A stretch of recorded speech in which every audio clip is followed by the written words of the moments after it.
हाँ दोस्तों, आज की इस क्लास में हम छठा क्वेश्चन पढ़ेंगे। बीए थर्ड ईयर संस्कृत का डी कुमार सीरीज हम डिस्कस कर रहे हैं। तो चलिए पढ़ते हैं। साहित्य दर्पण के अनुसार अभिधा शक्ति के स्वरूप का निरूपण कीजिए, अथवा आचार्य विश्वनाथ के अनुसार अभिधा शक्ति के स्वरूप को समझाइए। वस्तुतः शक्ति तथा शक्तिमान के बीच नित्य संबंध होता है, दोनों अन्योन्याश्रित हैं। अभिधा शक्ति है तो वाचक शब्द शक्तिमान है। इसी प्रकार लक्षणा एवं व्यंजना शक्तियाँ हैं तो लक्षक एवं व्यंजक शब्द शक्तिमान है। इन तीनों शक्तियों में भी मुख्य शक्ति है अभिधा, क्योंकि सारा लोक व्यवहार अभिधा से ही प्रवर्तित होता है, इसलिए कि मात्र यही ऐसी शक्ति है जो शब्द एवं अर्थ के सुनिश्चित संबंध पर आश्रित है, जिसे संकेतार्थ भी कहते हैं।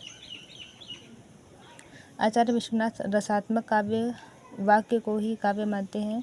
वह वाक्य बनता है पदों से और पद बनते हैं सार्थक वर्ण समूह से। इस प्रकार आचार्य विश्वनाथ भी अंततः पद, शब्द एवं अर्थ पर ही केंद्रित प्रतीत होते हैं। जब सार्थक वर्णों से ही पद बनता है तो पद भी सार्थक ही हुआ। ऐसी स्थिति में अब आचार्य अर्थ की भी व्याख्या करना उचित समझते हैं। अभिधा को समझने के लिए शब्दार्थ को समझना आवश्यक है। वस्तुतः शब्द एवं अर्थ एक ही सिक्के के दो पहलू हैं एवं एक ही सत्य के दो पक्ष हैं। दोनों अन्योन्याश्रित हैं, दोनों में अविनाभाव संबंध है। न शब्द के बिना अर्थ संभव है और न ही अर्थ के अभाव में शब्द।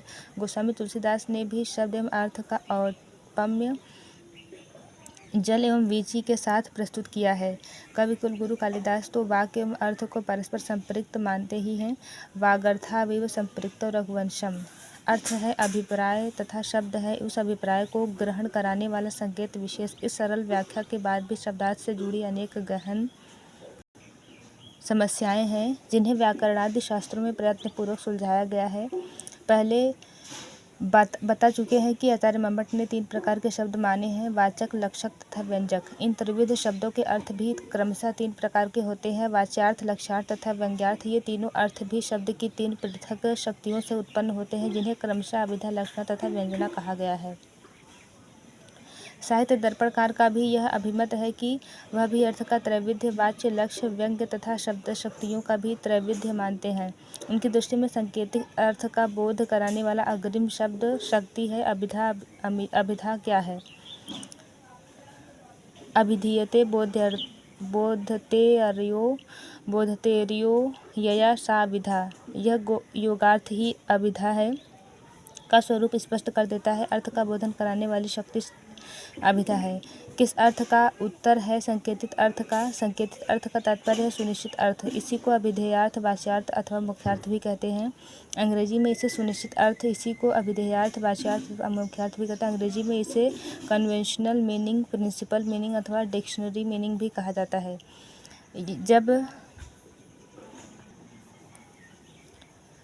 जब किसी शब्द विशेष का अर्थ विशेष के प्रति निश्चित अथवा स्थायी संकेत हो तो उसे संकेतितार्थ कहते हैं। अनेन शब्देन अयम अर्थो बोध्यः, अर्थात इसी विशिष्ट शब्द के द्वारा यह विशिष्ट अर्थ समझा जाना चाहिए। इस प्रकार का शब्दार्थ संकेत आखिर निश्चित किसने किया? इस विषय में विद्वान शास्त्रकार एकमत नहीं। कुछ तो इसे ईश्वरेच्छा मात्र मानते हैं, कुछ एक इसका श्रेय व्याकरणों एवं कोशकारों को देते हैं।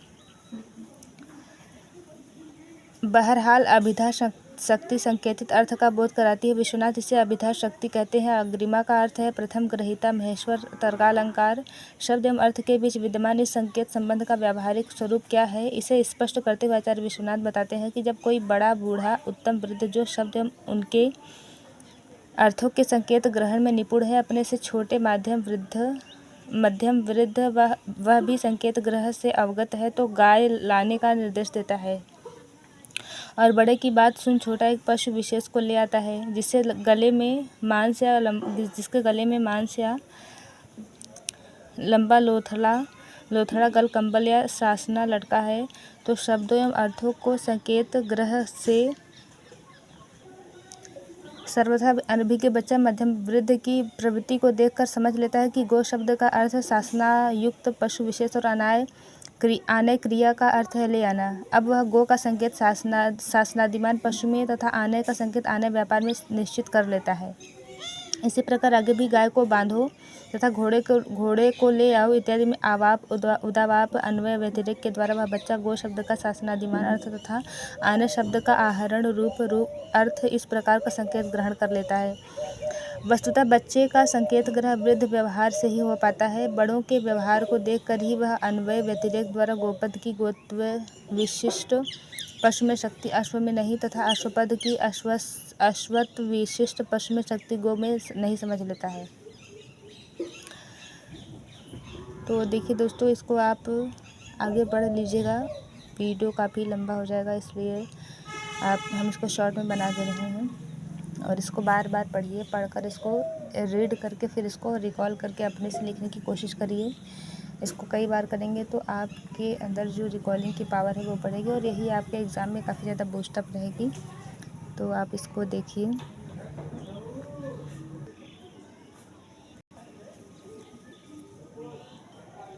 तो देखिए दोस्तों, कल की क्लास में हम 7वां क्वेश्चन डिस्कस करेंगे। आज के लिए इतना ही। धन्यवाद। जय